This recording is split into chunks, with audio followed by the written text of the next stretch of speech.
you can even watch back. Giving players all the props or put them on blast. We don't give no hot takes, only talk facts. We're giving all our devotion, riding high on this wave of emotion. Going all out, yeah, cause this is our time. No, ain't no stopping us till we reach the finish line. All in, we came here to win. We're gonna give everything. S-I-C-K on the run. S-I-C-K, sick. On fire, we're ready to fight. We'll bring the house down tonight. S-I-C-K on the run. S-I-C-K, sick. Play it on the car ride, play it when you lounge. X and O, you know that we can hold it down. Shout out to my man Sammy, got it off the ground. And to all the listeners tuned in right now, got debates, analysis, and speculation. This is sports talk for the new generation. You know where to find us, got a reputation. Sick podcast, your #1 sports destination. Giving all our devotion, riding high on this wave of emotion. Going all out, yeah, cause this is our time. No, ain't no stopping us till we reach the finish line. All in, we came here to win.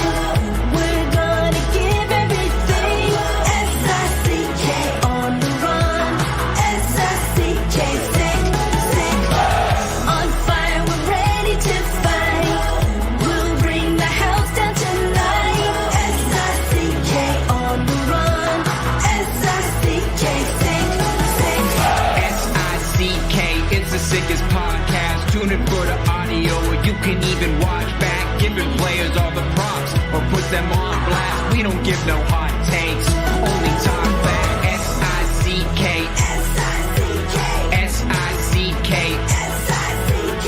S-I-C-K, S-I-C-K, S-I-C-K. All in, we came here to win. We're gonna give everything. S-I-C-K on the run. S-I-C-K, sick.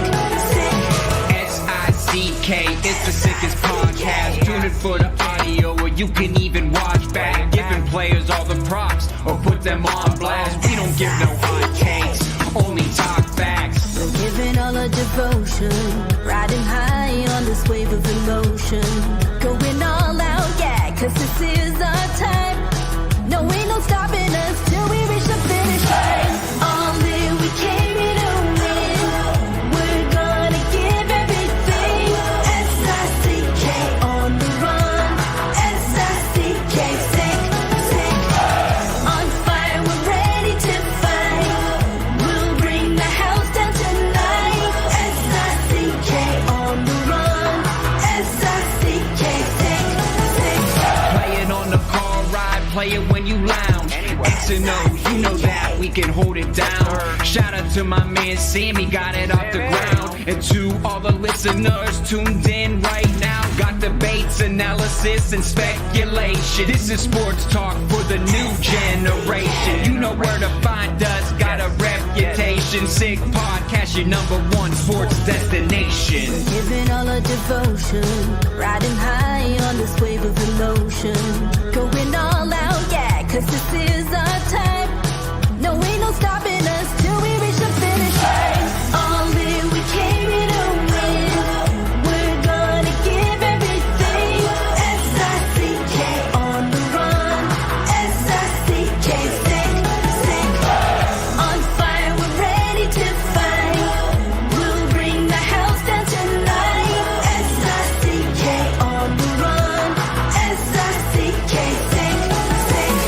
S-I-C-K, it's the sickest podcast. Tune in for the audio, or you can even watch back. Giving players all the props or put them on blast. We don't give no hot takes, only talk back. S-I-C-K, S-I-C-K, S-I-C-K, S-I-C-K, S-I-C-K, S-I-C-K. Turn up your volume. Because you're about to listen to The Sick Podcast. With Tony Marinaro. 55 seconds left in the penalty, a minute and 27 seconds left in regulation time. Boston 4, Montreal 3. Lafleur coming out rather gingerly on the right side. He gives it into Lemaire, back to Lafleur. The sickest Montreal Canadiens podcast. You're in the fall! Sports entertainment like no other. Rejoint, on lui fait perdre la rondelle, une passe devant. Et c'est le dégagement et ce sera la victoire des Canadiens. Stanley pour les Canadiens, le 23e de l'histoire. You found the dogs!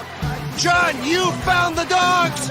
He found the dogs! And all together, they worked a young team to the top. And now, a 24th Stanley Cup banner will hang from the rafters of the famous Forum in Montreal. The Canadiens win the Stanley Cup. Brought to you by Energy Transportation Group. Driven to be different. Tibi. Embrace your true nature.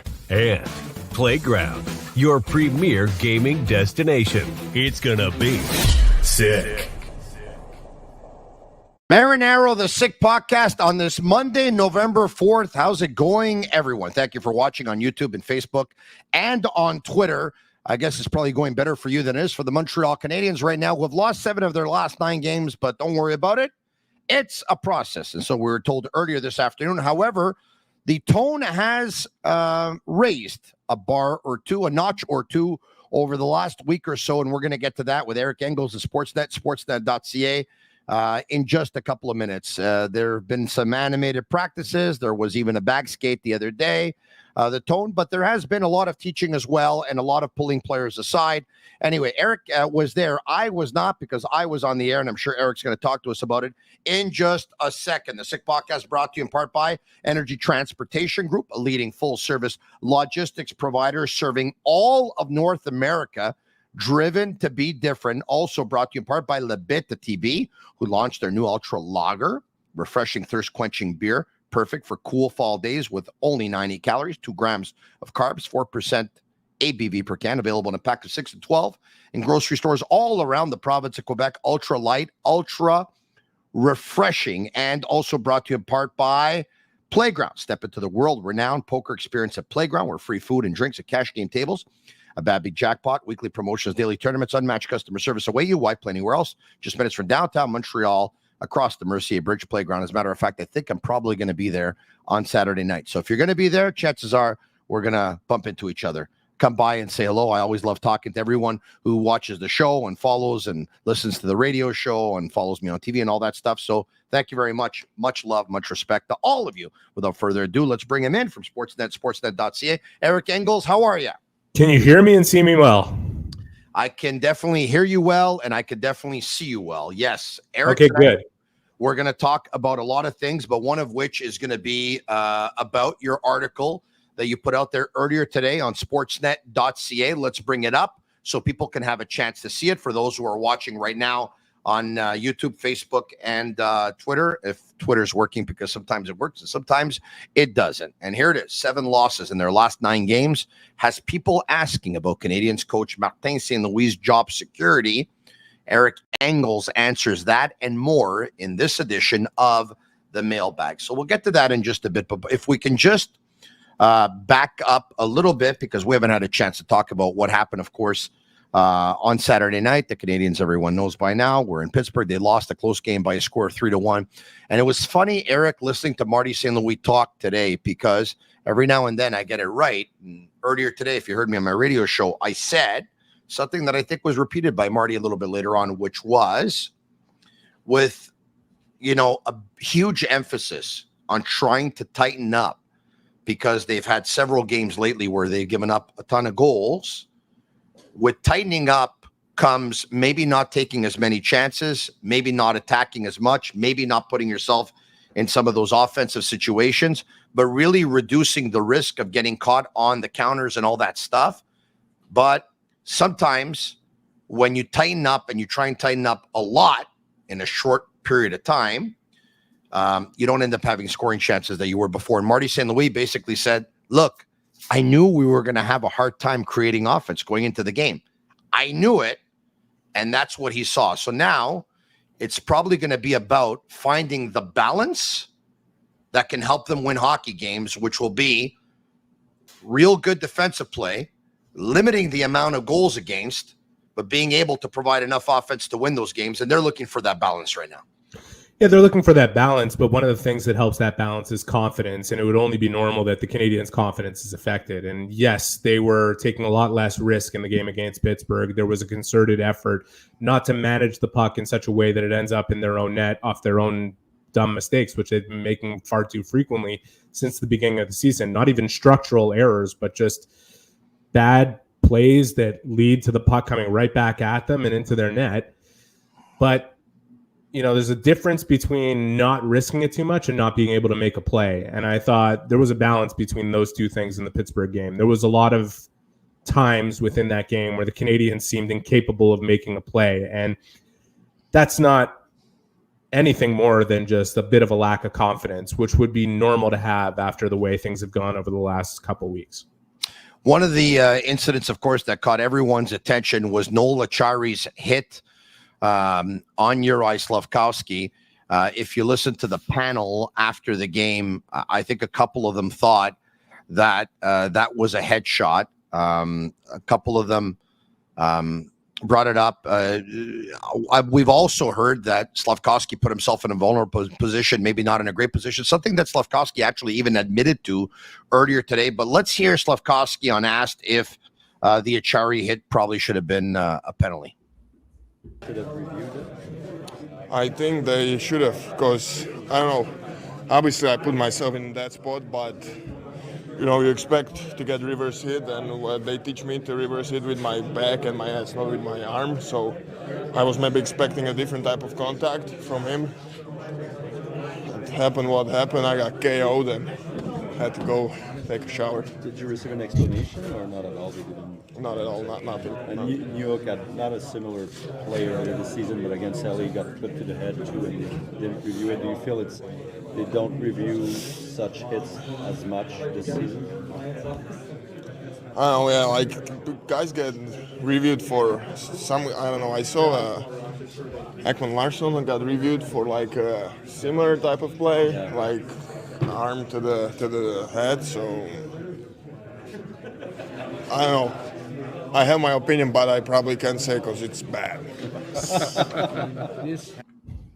Pretty funny guy. He's getting funnier with each passing day. But Juraj Slafkovsky obviously was disappointed that he got hit the way he got hit. He also mentioned a couple of times earlier today that he was disappointed that he got hit with 3 minutes or just over 3 minutes left, because he said, the game wasn't over.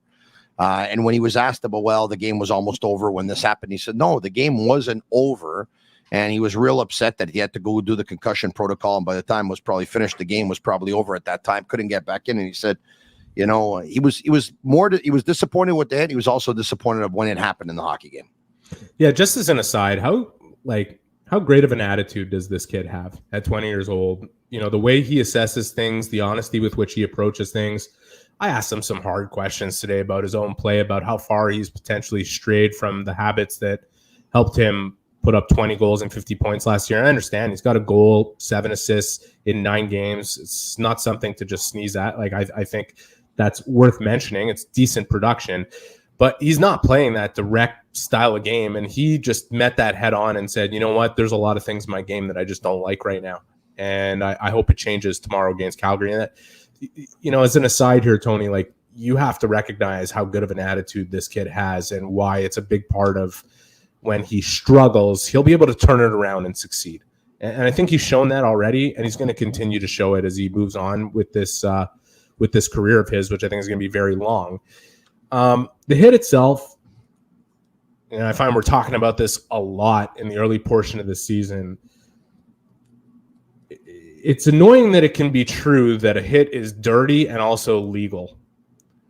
There are certain hits that I wish the rules would be changed to a certain degree so that dirty hits are more punishable, because right now some of those dirty hits are still legal. And this was one of them. I think it's the rule book, Eric. I've mentioned this on more than one occasion. That's what it is. The rule book says that you can't have contact with the head, but you can make contact with the shoulder or the chest. And if you do, but then you end up hitting the head, then it's not a penalty because you've hit the shoulder or the chest first. Or if you hit the head and it was unavoidable, Yeah, but it would just player make put so himself much in a more vulnerable sense. position. It would just make so much more sense if it said that if you end up delivering a hit and ultimately the head gets hit, it's a penalty. I think I listen. I know a lot of people want to see that happen, but the players don't want to see that. The coaches don't want to see that. The GMs don't want to see that. Nobody seems to be willing to take that ball and run with it because you're taking a lot of hitting out of the game, and there is a responsibility and onus. And I'm not blaming the victims here, but there is an onus on them to protect themselves and not put themselves in those spots where incidental head contact is something that can happen.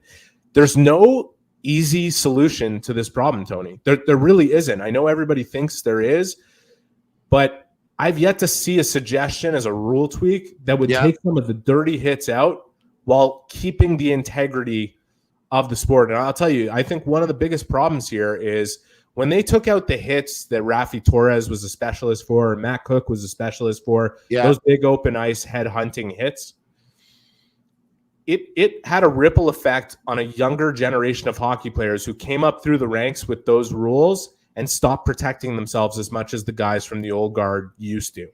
And that's why we're seeing more of these hits that fall under legal pretenses, but are still, you could tell, like when Jacob Trouba hit Justin Barron, you don't think he was trying to hit him in the head? For sure he was. That's who Jacob Trouba is, and that's what he's done. But the thing that Jacob Trouba has also done, and the reason he escaped suspension so many times, is he's figured out how to do it and stay within that legal rule. And I know people are like, well, just make all head contact illegal, but you're taking a lot of hitting out of the game if you do that. I'm not saying that's a bad thing, but until the players want that to be the case and the GMs want that to be the case and the coaches want that to be the case, it's never going to be the case. So I don't know what the solution is. It's a tough one to come by. All right. Okay. So you know what? I buy what you're selling here. I understand everything, and it makes a lot of sense to me. But clearly, we need a solution badly. You're right. You probably haven't heard anything that makes sense so far. But when you ask 100 people who watch hockey and have watched hockey for the longest time, if they think that a hit is legal, and 50% say that it's not, and 50% say that it is, at that point, you know that you got a problem with the rule. Well, at that point, you know that a lot of people have a hard time interpreting the rules, or B, don't read them carefully. Because when you do read the rules, it's not that hard to figure out what's suspendable and what isn't. And there's a pretty consistent line, despite how people talk about the NHL Department of Player Safety.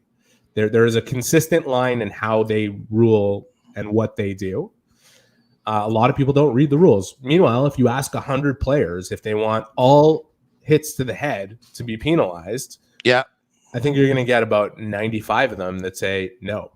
So it's a really tricky problem that I don't think you or I are going to solve unless we really put our minds to it. We're pretty smart guys, but it's a tough one to solve without changing the integrity of the game and what it's all about. Every now and then, you're right, I am smart. Like when 3 weeks ago, when we talked about Kirby Doc's problems in the faceoff circle, and I brought up those stats with Doc and Dvorak, and I said, why don't you get someone to come in to work with Doc and all the Canadian centers? And I said, someone like a Guy Carbonneau or a Yannick Perreault or a Marc Bureau. I said that on BPM Sports Radio. And by the way, I can't find the tape if someone needs the proof. Let's hear from Marty St. Louis earlier today on a special guest at Montreal Canadiens practice. Ce matin avec Marc Bureau. Ouais. Qu'est-ce qu'il peut apporter au-delà de la mise en jeu? Oui, exactement. Écoute, c'est donner les ressources à nos jeunes joueurs, de s'améliorer dans un département où ce que Marc a excellé très, très bien. Moi, j'ai eu l'opportunité de jouer avec Marc. Je sais pas si c'était sa dernière année, mais c'était ma première année à Calgary. Je sais pas, c'était peut-être ma deuxième année à Calgary, mais en tout cas, je l'ai côtoyé là, pas trop long. Là. Puis, tu sais, c'était un gars qui était fort dans le face-off. Puis, il y a des petites expertises qu'on essaie de donner ça. C'est toi qui l'approche? Non, c'est Kent. C'est Kent. Moi, ça fait longtemps que j'ai pas vu Marc. Je n'étais pas au courant de quoi qu'il faisait. Mais quand tu peux attaquer une expertise, c'est ça? Comme ça, mais je pense qu'on est une organisation qui est assez forward là-dedans. Puis on veut checker les boîtes le plus qu'on peut pour aider nos jeunes. All right, there you have it. It was Kent Hughes' idea. Actually, I think it was mine. But anyway, it was Kent Hughes' idea. And there's 3 or 4 guys. When I think of face-offs in Montreal Canadiens history, I think of, if not going back, I think of Guy Carbonneau. I think of Marc Bureau. I think of Yannick Perreault, who, by the way, was the best one out of all of them, statistically speaking anyway. I think of Marc Bureau, and I also think of Manny Malhotra. But Manny Malhotra coaches in the AHL, and so does Yannick Perreault, so they're not available. But Carbonneau and Bureau were. And Kent Hughes reached out to Marc Bureau, and there he was. And Eric, this makes a lot of sense to me. You have a guy who's got a specialty, who's attacking an area where the Montreal Canadiens can definitely use help and advice. They're ranked 25th, if memory serves me well, just over 45% in the dot. Your thoughts? Well, first of all, Patrick Friolet of RDS brought up a good point about this, that the NHL didn't track and publish tracking, if they did do tracking of it, face-off statistics where Marc Bureau was playing with the Canadiens. True. Whether or not Yannick Perreault was the best statistically of all of them, got it. Okay. We'll never know. But I do know this. When Marc Bureau was with the Montreal Canadiens, he was considered the best face-off man in the NHL. And so this is a smart move on their behalf for a team that's 25th in face-offs so far this year. They were better last year, and I expect that number is going to rise a bit if Christian Dvorak gets back to what he's been throughout his entire career. Jake Evans has typically been over 50. Suzuki has gotten himself to around 50 throughout, the last couple of seasons. So I think they will rise in this department. Newhook and Doc and Kapanen obviously have some progress to make, but it speaks to something that they've done since the start of this rebuild, bringing in guys who can help in special areas, whether it's Dr. Schott or a guy like Marc Bureau. And I also think there's something else to this. I was in Brossard this morning at 8:30. I took Emily to work. I drove to Brossard. I had some writing to do. Figured I'd get there early. Didn't think I'd see anybody on the ice until about 10 o'clock. At 9 o'clock, Jaden Struble, Justin Barron, Arbor Jacki, and Lane Hudson got on the ice with Adam Nicholas. And let me tell you, if there were fans in the stands watching this, they might have fallen asleep. But they were working on some real fundamental, detail-oriented stuff that is really boring but really important.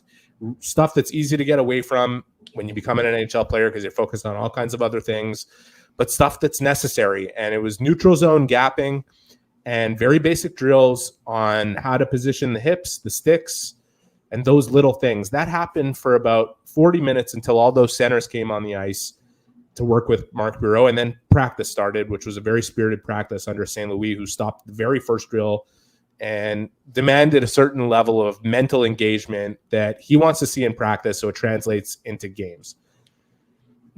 Why am I bringing this up? Because the structural issues from the beginning of the season the Canadiens were dealing with, they have worked on them and improved them defensively. Pittsburgh, there's an example of that. The game in Philly, the game against St. Louis, there's examples of structural improvements. Details within the structure is what they need to work on to stop making the excessive amount of mistakes that they're making that's costing them games. There's another factor in that, which is accountability, and I'm sure you and I are going to talk about that because it was the rest of my article. Yeah. But this is detail work, and right now the Canadiens need to hone in on the details. And I think it was relevant that this happened at 9 o'clock and then at 9:40 and then practice happened at 10:30. It spoke to them recognizing, okay, we're still going to keep working on the structure here, but we've got to get down to details now and start refining this. Yeah. So love Adam Nicholas, very passionate about what he does, obviously very good at what he does, and he knows it, which is great. The challenge that I have with some of the things that are going on here, and I've mentioned this before, I don't mind losing. I think there's a way to lose. And when you want to have that kind of culture that we've been talking about, that they've been trying to cultivate over the last couple of years, you got to try and avoid those games where you're blown out and where you actually give up. I don't have a problem with the effort on Saturday. And I do buy that they were trying to find the right balance between playing very, very tight defensive hockey and being able to manufacture chances. All that is great. The problem that I have, or the challenge right now, is that over the last couple of years, we've been told about development and progress and all that stuff. And last year, I thought that there were a lot of players who developed from an individual standpoint. And usually when you develop from an individual standpoint, you take individually what you can do and you bring it within the team concept. And ultimately you end up having better results. This year, I don't think you can say that. That's the big problem, Eric, is that if you take a look at, and I've said this before and I'll say it again, I don't want to sound like a broken record, but for those who missed it, if you take a look at where the players were that finished their season last year in that last game versus Detroit, I would say, with all due respect, that Samuel Montembeault thus far, after 12 games, which is 15% of the season, it's not the whole season, it's not that much, and it's not a little bit either. Samuel Montembeault is not better. Caden Primo is not better. I don't think Slafkovsky is, but you can, and I don't think he thinks he is either. I don't think Newhook's better. I don't think Dvorak's better. I don't think Strubel's better. I don't think Jackie's better. I don't think Matheson's better. I don't think Savard's better. I don't think Armia's better. I do think Jake Evans is better. I do think Caufield is better. Suzuki. I'm going to stop you on that one. Statistically is better. Why is Caufield better? Because he's got 10 goals in 11 games. Yeah. Or 10 goals in 12. What about whatever the it rest is. of the game? Yeah, I know what you're saying. No, I'm sorry, but like I know you talked to Caufield about that earlier today, and I also know you talked to Marty St. Louis about that earlier today. I think Cole Caufield and Nick Suzuki get a pass here, and I don't think they want to pass. You know what? They're producing, and it's important that they're producing. I'm not taking anything away from what Cole is doing on the goal scoring front. It's very impressive. He's got a share of the league lead in goals. He's obviously doing something right in that department. Nick has more points than he has games played. He had a 7-game point streak. He's obviously doing something right in that department. But neither of these guys are playing to the level they expect of themselves or the level I expect of them or the level anybody in the organization should expect of them. They have to make the difference. They view themselves as difference makers. And while everybody is taking a crap on guys like Dvorak and Anderson and Armia and this and that, the guys in the top 6 have to bring up their game significantly. All of them. Eric, this is awesome. Okay, perfect. So now, with all that said, can we say then that the guys who have taken us, the players who have taken a step forward from the guys that finished the end of the season last year are, let's not count Hudson, who played the final 2 games because it's not a sample size, obviously, but can we say Jake Evans has taken a step forward? Can we say Brendan Gallagher has taken a step forward? Definitely. Is there anyone else you'd like to add that has taken? It's largely regression here, but let's put it in context. Largely is an understatement, because if only 2 guys have taken a step forward, then why is this happening? I'm going to tell you why, and I think you have to be objective and put things in perspective. Okay. First of all, I mean, you heard Marty St. Louis, Kent Hughes, whoever else of authority with the Canadiens talk about this many, many times over, that progress is not linear. It is not a straight line going straight up and stays that way until you hit a peak and then keep going. It goes like this, and then it might flatline a little bit, and then it might dip a little bit, and then it might go up. Yeah. I don't think we're seeing a steady rise from them for last year to a direct plummet face plant. But I also think what we're seeing is part of what the Canadiens are this year, which is a team that was going to go through ups and downs, whether they'd be in the mix or not. And the fact that it's happening right at the start is really exacerbating the way people view it. It's under the magnifying glass. It is a lot more hyperbolic in terms of the analysis, and it's understandable. Everybody wants to see progress. You know, for as much as Canadiens fans were hoping that that concept of being in the mix would be instituted from day 1 of the season through game 82, and that they'd be right there. And if they missed, well, okay, at least they'll have tried and have made progress. You know, I get the disappointment, but I think it's just like you would have expected that at some point or another during the season, or a couple points for that matter, the Canadiens were going to have stretches where they go 4-7-1. Perfect. I agree with that. Yeah. Right off the hop. Yeah. Right after a training camp and a golf tournament where everyone said, you know, our expectations is we're going to put ourselves in the mix, that we're going to put ourselves in a place where we can play meaningful games late in the season. That has kind of created the storm that we see around them. That and the fact that they're not performing well, that all the guys you just mentioned don't appear to have taken a step forward. But people need to keep it in perspective that we're 12 games in, and it's not impossible that they will. That where they'll end up by game 82 is a place that's higher, not only than where they are right now, but where it was and where they left off from last year. That's what you have to hope for. Yeah, I don't think the challenge they're all facing, and they have to get there. Yeah, I don't think the record of 4-7-1 is the end of the world. I really don't. No, it's the way it's happening. So for me, and it's not even the way it's happening. It's once again the thing that was being talked about most was the development.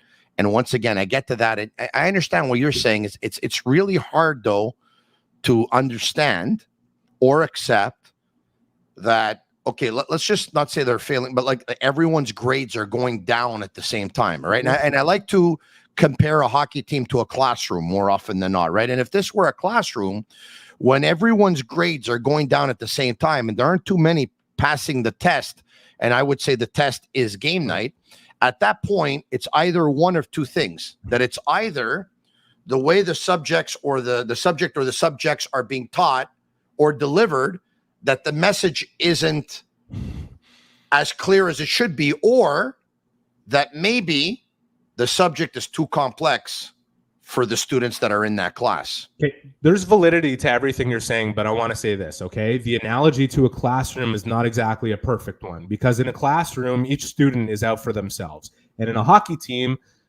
the performance of every individual is dependent on the performance of a group. And if some individuals aren't carrying their weight in a 5-man group on the ice, everyone else will suffer, even if one is not carrying their weight or not doing what they're expected to do.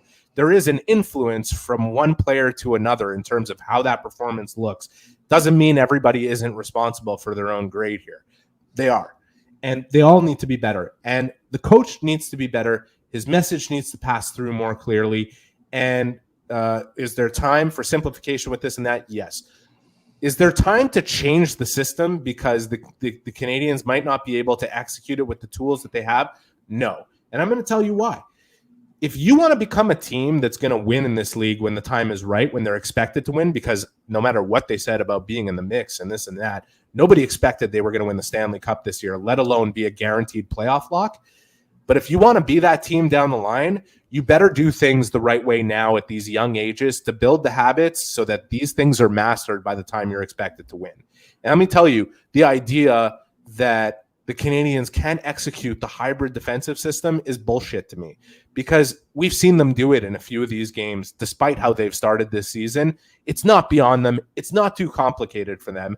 There are details within the system that they need to sort out so that some guys who get it a little bit less than the others can still survive in those situations. They did it very well versus St. Louis. They just don't do it very well often enough.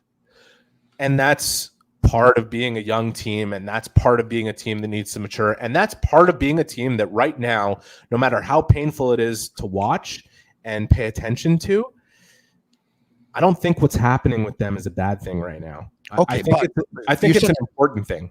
Okay, you said something. Okay, so you said that they don't, the fact that they don't grasp the whole hybrid defensive system, you think is bullshit. I love the fact your opinion on this, by the way. Fantastic. Having said all that, Pierre LeBrun, who I know we have a tremendous amount of respect for, I think I can say that on behalf of both of us. Yeah, said earlier today on Larac Gonzalez's radio show on BPM Sports that talking around the league, a lot of high-ranked hockey executives think that Marty St. Louis needs to have a very experienced coach beside him. Mm-hmm. I don't know if Marty was offered a defensive coach and turned it down. Norma Flynn last week on the Sick podcast, of which I do an episode now en français, in French, over the last couple of weeks. And going forward, it's going to be live on Fridays at 2 p.m. Eastern, by the way. Norma said that Marty was offered an experienced coach at one point and declined. I don't know that to be true or not. I don't know. If you have an answer, you can tell me. But having said that, look, it's well documented that in February, it'll be 3 years that Marty's behind an NHL bench. In February, it'll be 3 years that Stefan Robidas behind an NHL bench. It's going to be 4 years that Trevor Letowski is behind an NHL bench. And prior to that, None of them didn't have NHL experience behind the bench, with the exception of Marty for a period of 4 or 5 months as a power play consultant to John Tortorella. We also know that, with the Laval Rocket, Pascal Vincent has probably more experience as a coach behind the bench at the pro level than probably all of them, or just as much as all of them put together here. So, having said that, what do you make of Pierre LeBrun's comment that the word around the league, or most hockey executives feel, that Marty can use experience next to him? Marty probably felt that same way when he went out and hired Roger Grillo as a consultant. We haven't seen Roger Grillo behind the bench yet, have we? Not even for a period, have we? No, he's not going to be. Yeah. That's not his role. Yeah. There's nothing invalid about that. If people feel that way, they're entitled to feel that way. If hockey executives who have tons of experience in this league feel that way, totally understand it. Maybe Kent Hughes feels that way. Maybe Do you know if he was offered a veteran next to him, and if so, it was an option for him? Yeah. I don't know if it was a specific name. I know there was a point in time where Marty was strongly considering bringing David Quinn in, and David Quinn got the job with San Jose, and that's going back. Yeah. As far as what happened this summer, I think it was discussed. Whether or not Marty felt it was necessary, I can't speak to. And I'm not going to deny the validity in that. I think knowing that there isn't one there, it doesn't mean that Marty can't empower the guys who are there even more. It doesn't mean that he can't welcome challenges from them behind closed doors, and I'm sure he does. But you know what? Cool earlier today, the humility in him saying, we're a team in transition, and I am too. It was the question I asked, right? Yeah. And the question I asked was about, and I don't know if we have the sound from it, because I don't want to. Do we have the sound from that question? Well, I'm not sure. I have. So this is what we do have from Marty St. Louis, okay? We have, and I don't think we have the answer to that one, very unfortunately, but we have the expectations from Suzuki and Caufield, which I believe is a question that you asked, right? And we have on his concerns for the team, which I believe is a question that Stu asked. Why don't we get to both answers from Marty St. Louis, and then you're probably looking at your article right now to get the exact quote, and you'll bring it up. But let's hear the two answers from Marty St. Louis. Before you go to it, Cody. Okay, go ahead. Yeah. I think I have the question I asked Marty. Good. Okay. Yeah. So let me just find it here. Yeah, no problem. You're also a coach. Give me 1 second. It's coming right now. Why don't I do this? I'll take this opportunity to tell everyone about Accident Insurance Solutions. You know, all insurance isn't created equal, and you know where to find the right solution for you. Accident Insurance. Accident doesn't sell insurance. They shop insurance for you to find the right product right on the money. Whatever your insurance needs, home, automobile, or business, visit their website at www.accentassurance.com. Jot down their number. Give them a call tomorrow, 514-363-3636. I believe you have it, Eric. Yep. About the development of your group, you're also a coach in development. How do you balance your nurturing approach with the need for more accountability within your group? Well, I think it's as a team, we're in transition. As a coach, I am in transition too, and I made it well aware to the players. They're well aware that I'm in transition as a coach as well. If we're going to transition as a team, I have to be in transition as well. And it's a big part of this season for me. So we're at a stage now where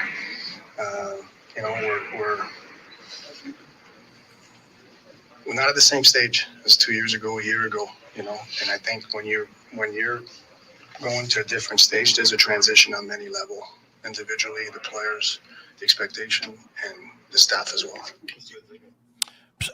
Try and elaborate what he means by that, because it could be interpreted two different ways. Let me explain. So he talks about the transition, and basically I think what he's talking about is a team that's going from a development phase to going to a learn how to win phase. Yes. Right? Yes. Perfect. I get that. When he says transitioning, though, does he mean that he as well has to transition from the development phase to the learning how to win phase? Or does he mean it in the sense that this is going to be relatively new for them, and it's also going to be relatively new for him? What he means, and what I was trying to get at with him, is what's relatively new for him is transitioning from being, let me put it in perspective and why I asked the question, okay? You go through the last 2 years and go back through the half year that Marty St. Louis was brought in for, 21-22, right? Mm-hmm. They created a culture and environment that got players playing hard despite them knowing that the results weren't going to be there. That's a very difficult thing to do. And you're not going to get players playing hard and under those circumstances and giving everything they have to the team and putting in the type of effort we saw over the last 2.5 years, despite them knowing that the results are not going to be there, if you are riding them every single day and in their face and in their kitchen about every single mistake and punishing for those things in a way that a coach would if you were a contender for a Stanley Cup winning team, okay? Mm-hmm. The transition from development to learning how to win, the winning habits that you need to instill, involves a different level of holding players accountable. And that's not an easy switch for Martin St. Louis to flip, but it's one he knows that he has to do. And right now, the opportunity is right for him. And that's why he bag skated them on Friday. And that's why he stopped the first drill in today's practice to say, hey, if our mental engagement is going to be there in 60 minutes of a hockey game, it better be here for 60 minutes of practice. And Eric, he should do it because guess what? He's in a position of strength. Even though some people think he's on the hot seat, he's not. The bottom line is his bosses, although they'd love to, they wouldn't have bet on them making the playoffs this year. So, yes, if he falls short, it's not the end of the world. Yes, they want to take a step forward. I get it. But look, I'm not going to tell you that I would think it's impossible that Marty St. Louis would be relieved of his duties if this thing goes south in a hurry. But I wouldn't bet on it. I still think he's in a position of power and a position of strength. I believe he can make some difficult decisions and this is an opportunity. Not have to worry about losing his room. This is an opportunity. This is an opportunity for him to grow as a coach, and he has to take it. And it is he said it's a big part of this year for me. And he's right. A big part of his development as a coach is maintaining the relationships that he has with his players because he doesn't have to be somebody else. He's not going to turn into John Tortorella. And this is not about riding everybody at all times and being a hard ass at all times. And that's not effective either. But the decisions that he will have to make from game to game and within the games themselves have to be harder than what he's displayed through the first 12 games. And maybe he needed to go through these 12 games to recognize it. And he said at the beginning of the year, people ask me about hard coaching this and that. I said, I don't know what kind of coach I'm going to be until I see what our team needs. But now he's seen it. And you know what?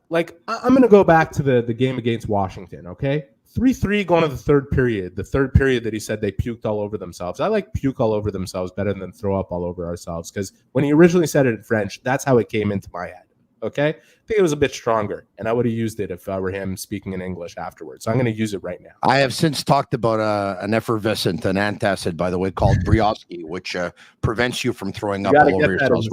We need that in the Canadiens locker room go ahead. That period, okay? The first mistake is a play that Cole Caufield makes. He throws the puck up the wall to Nick Suzuki, who's by himself in a 1-on-3 situation. Marty always talks about managing the puck, taking risks when there's something good on the other side of that risk. There was nothing good on the other side of that risk. What Cole should have done in that situation was skate the puck out, make a better play, maybe gain the red line, chip it in, maybe gain the red line. There's more of a numerical advantage. He can make a play with it from there. But he chokes it up to the opposing blue line. Suzuki's stuck with it and can do nothing with it. It comes right back down the Canadiens' throat. He tries to make a block because he's out of position. It ends up in the Canadiens' net because Connor McMichael is by himself by Caden Primo and bangs it in, okay? Mm-hmm. Did Cole Caufield sit after that mistake? Did he miss a couple shifts? No. Do you think Cole Caufield would be okay with sitting after a mistake like that? I'm going to tell you right now, having spoken with him, he would be. He would be because he knows what it would mean to the rest of the team, even if it would be hard for him to swallow in the moment. It all depends because he can also take it as, okay, after all the mistakes that we made thus far after 10 or 11 games, I'm the one that you're making the first example of it. You know what I mean? I don't think he would say that on record, but I mean, we could understand if he could have a hard time with it. Right? You're right, but that's what Marty's got to get to with the whole team in general, including the stars. Okay? The easier thing, though, before you get to the stars, is maybe start with the guys who aren't stars, like Christian Dvorak. That third goal would have been easy to sit him third after. goal, and then a very similar giveaway in the third period. Christian Dvorak shouldn't have played against Pittsburgh. And you know what? It would have sent a message. It would have sent a message. Okay. Now, good for him. He bounced back and he scored a goal. He took the message anyways. Geez, Christian Dvorak doesn't have a hit in 7 consecutive games, 7 straight games. You don't have a hit.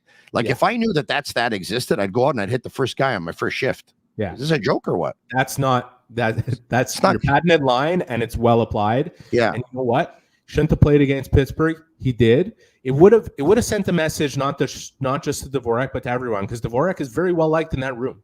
He is a big part of the group of guys who are the star players here, even if he's not a star himself.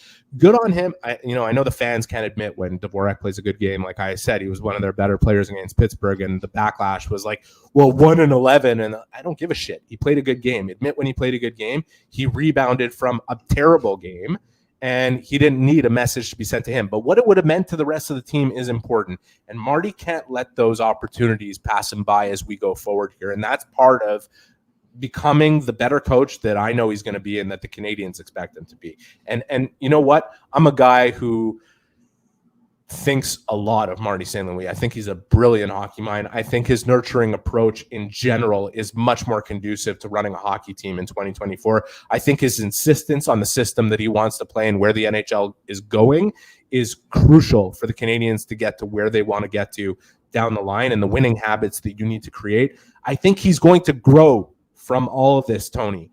But these decisions, of course he will. We all grow in adversity, all of us. And it's adversity right now. These hard decisions that are on the table for him to make, he's going to have to make them. And he knows. And that's what he's talking about. And he said, my players know that I'm going to have to make them. And now speaking of which, Cole Caufield earlier today on the intensity being amped up and some of the expectations. Was also saying that this group is learning to win with the ups and downs. Do you feel that there's a certain switch in his approach and maybe as the intensity demands from this group? Yeah, I think, at this point, we've kind of been progressing to getting to that point, and now it's just finding a way to win those games that we're, hanging around for. So, it's for sure a learning curve in it involved and stuff, but at the end of the day, we gotta find more ways to win and find more ways to have better starts and be on time for those games and not kind of fall behind to kind of play catch up. So just maturing as a group, holding ourselves accountable, and just pushing each other every day at practice too. There's no time to waste anymore. And now Marty St. Louis, Eric, I believe a question asked by you on what to expect from Suzuki and Caufield. Look at Nick and Cole. Nick's got more points than he has games played. Cole's got a share of the league lead in goals. But if you guys are going to turn this around, there's a lot more that goes into the game that I'm sure they want to get to. What do you expect from these two guys in terms of their all-around game and where it needs to go to? Yeah, no, I mean, I think they have to transition too, and I think that they statistically, they're up to a great start, which I love, and I'm happy for them. And like I said, I didn't come in to me, my analogy of going to my 14-year-old and telling him happy birthday, I'm going to be really hard on you now, is not fair, because you have to wait and see how I might not have to be hard. So for me, the question I was asked last year in the beginning of the season, how are you going to coach this team? I said, I don't know yet, but to me, I saw enough, then there was a progression for me that, okay, we're transitioning now, and it comes with, but the fact that they had good starts statistically, I think it helps everything. When Eric's got to write an article, he goes, all right, this is the theme. So what am I going to do? Bang, I'm going to ask the question, get the answer, and there you have it. Huh? But the follow-up was, but there are other statistics that are not particularly favorable for both those guys, particularly in the expected goals against, where they are number 1 and number 2 amongst Canadiens forwards in expected goals against. Yeah. Okay. And I know where you're getting at. He scores a goal, but the other night he's responsible for another goal. So 1 minus 1 is 0. And he said, I know, but if they did, and exactly what you're saying, I know, but if they didn't have the points and weren't producing offensively the way they are, it would be a lot worse. True. And he's right, okay? And that's why I said Marty doesn't have to become John Tortorella overnight here. Like, that's not the goal here, and that's not going to be productive either. Mm-hmm. And he has to treat every player differently in a certain respect. But the non-negotiables that he talks about frequently, the repetition of mistakes that he talks about not being able to accept, has to be applied in the way he runs his bench. And I don't think I'm saying anything unfair that he wouldn't agree with, okay? Like, this is just, he's got to feel that out for himself. And when he thinks is the right time to press on those buttons, okay? Because it's not effective when you fire those bullets every day. Yeah. You run out of them, okay? But it doesn't mean that this isn't a process for him. And I said it from the start. This is an opportunity. This is a growth opportunity for him. It is a growth opportunity for the Canadiens. And maybe we'd be talking about this 2 months from now if they got off to a really good start. But it happened right now at the start of the season. And I don't think it's the worst thing for them. And I would urge Canadiens fans to hold their judgment on the progression-regression scale until we get to a much larger sample of games. Let's see how they correct. Let's see how they address these issues.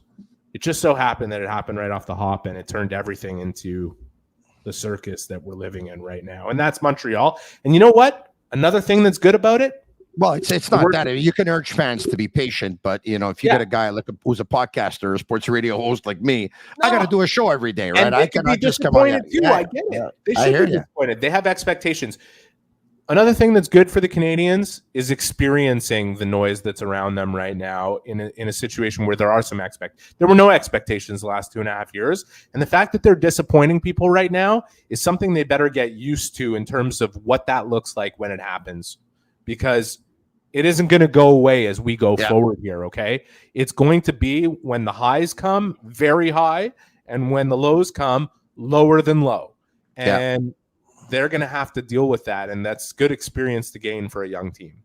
The last 2 Tuesday nights have not been good for the Montreal Canadiens. An 8-2 loss at home versus Seattle and a 7-2 loss versus the New York Rangers. How's tomorrow night going to go versus the Calgary Flames? If you want to get in on the action, Betway is a leading global online betting and gaming brand. Follow your good instinct. Go with Betway. Go on Betway.com or scan the QR code to join the action. Must be 18 years old and play or over and play responsibly. Eric in ending, and this has been terrific tonight, I think. The lines from earlier today. Why don't we bring them up? And here you have it. Suzuki with Doc on his right and Caufield. Evans centering the second line with Slafkovsky on his right, Newhook on his left. Dvorak with Gallagher on his right, Anderson on his left. Kapanen with Armia on his right, Heineman on his left. Let's keep these lines up. Matheson, Gooley, Hudson, Savard, Jacky, and Barron, and Struble seems to be the odd man out. So there's a few things we have to point out here. Kirby Dach is back on the number 1 line. Kirby Dach is back at right wing. Jake Evans is centering the second line. Dvorak is in Evans' spot with Gallagher and Anderson. Kapanen centering the fourth line. What do you make of these lines and the fact that he's coming back with Dach on the wing again? You might be disappointed by this answer, but I don't care. I don't care what they look like. I don't care who's playing with who. At this point, they've been hammering away on the details. They've been working hard in practice. Yeah. Message to them should be go out and play. Go have fun. Go play. Go make plays. Be smart. And let's go get a win. And I don't think these guys should care who's playing with who. They've got their own things that they need to focus on specifically to execute. And they need to come together as a group right now and go play hockey. And nobody should be caring who's with who and how it jigs together. I want to see Slafkovsky step on it pace-wise and not make careless plays with the puck like we saw against Pittsburgh. I want to see Kirby Dach play an engaged 60-minute hockey game. I want to see Nick Suzuki drive his line with speed and pace and make the responsible decisions that I'm used to seeing Nick Suzuki play and play defense with the pride that I'm used to seeing Nick Suzuki play with. I want to see Cole Caufield be annoying, a guy who takes pucks back and then creates offense from there, and not just a guy who stands and waits for that opportunity that he's been burying more often than not. And Yeah. Alex Newhook, who the game has looked so exceptionally hard for, despite I think what everybody could admit is a very good effort, he's just got to let it go. Of all the players, he's just got to let it go and play. Like, mentally, he's having a hard time right now. Yeah. Because physically, he's applying himself. And I think that should just be pervasive for everyone. Matheson and Gooley have to play a much better game. Hudson is there. You need some stability from Jackeye and Barron. And Montembeault needs to carry on what he did against Pittsburgh because he was strong against them. Very, very bold prediction on my part that Tuesday night's game is going to be better than the last 2 Tuesdays have. Méchant mardi. Eric, you always do very good work, but I thought tonight was particularly strong, and thank you for bringing it to the Sick Podcast. I appreciate it. We'll talk to you again next Monday. Always fun. You too, buddy. Merci beaucoup. I don't even know if the Canadiens have a game next Monday, so I'm telling them I'm going to talk to them next Monday, and I don't even know if they have a game next Monday. I do not believe they do. Let me take a look at this. Next week on Monday, the Montreal Canadiens do have a game, but the good news is I'll be able to talk to Eric because it's going to be a 12:30 afternoon start. The Canadiens are going to be in Buffalo on Monday, November 11th. Anyway, once again, the Canadiens will host the Calgary Flames tomorrow night, and I'll be back same time, same place this time with Chris Knuckles Nyland. In case you missed the news last week, Knuckles joined me last week on Tuesday night with Maxime Lapierre, both of them for a special edition of the Sick Podcast after their game versus Seattle. And the following day, we made it official and we announced that the Raw Knuckles podcast would now be broadcast on the Sick Media Network, on the Sick Podcast Network. So Knuckles has since joined our team. And so he'll continue to bring you his podcast on the Sick Podcast Network. And you're going to be able to see more of Knuckles and I even working together. So we'll probably bang out 2 or 3 podcasts per month. And we're going to do other things together, which I think is going to be a lot of fun because we used to work radio together. And I know a lot of you wanted to see us back together. And I've been working on it for a couple of years. And we're finally able to get to him. So I'm pretty happy about that. Marinaro, a shout out to Paul Montreal. Let's bring it up. PEAU Montreal.com. And you can follow them on Instagram at Paul Montreal. Dr. Manish Khanna, his team used the latest technologies, cosmetic technologies for injections, fillers, treatments, facial treatments, body contouring, laser services. They have 2 locations, downtown Montreal and the West Island. Check them out on Instagram at Paul Montreal, www.paulmontreal.com. Jot down the number, call them tomorrow, 514-989-7328. So special thanks to all of you for watching, and special thanks, of course, to all of our sponsors. Special thanks to Energy Transportation Group. Special thanks to Bittt, to Tibi. Special thanks to Playground. Special thanks to Accent Insurance Solutions. And special thanks to Betway. Special thanks to all of you for watching. Leave us a 5-star review on Apple. It's our way of feeling the love. Subscribe to our YouTube channel if you haven't already. For Salmon and Yellow at Master Control, it's a Sick Podcast. I'm Marinaro. Me. And that's a wrap. Hope you don't miss us too much until next time. Follow the Sick Podcast with Tony Marinaro on YouTube, Instagram, Facebook, Google Play, and Apple Podcasts. The Sick Podcast is brought to you by Energy Transportation Group, driven to be different. LaVie.tv, embrace your true nature. And Playground, your premier gaming destination.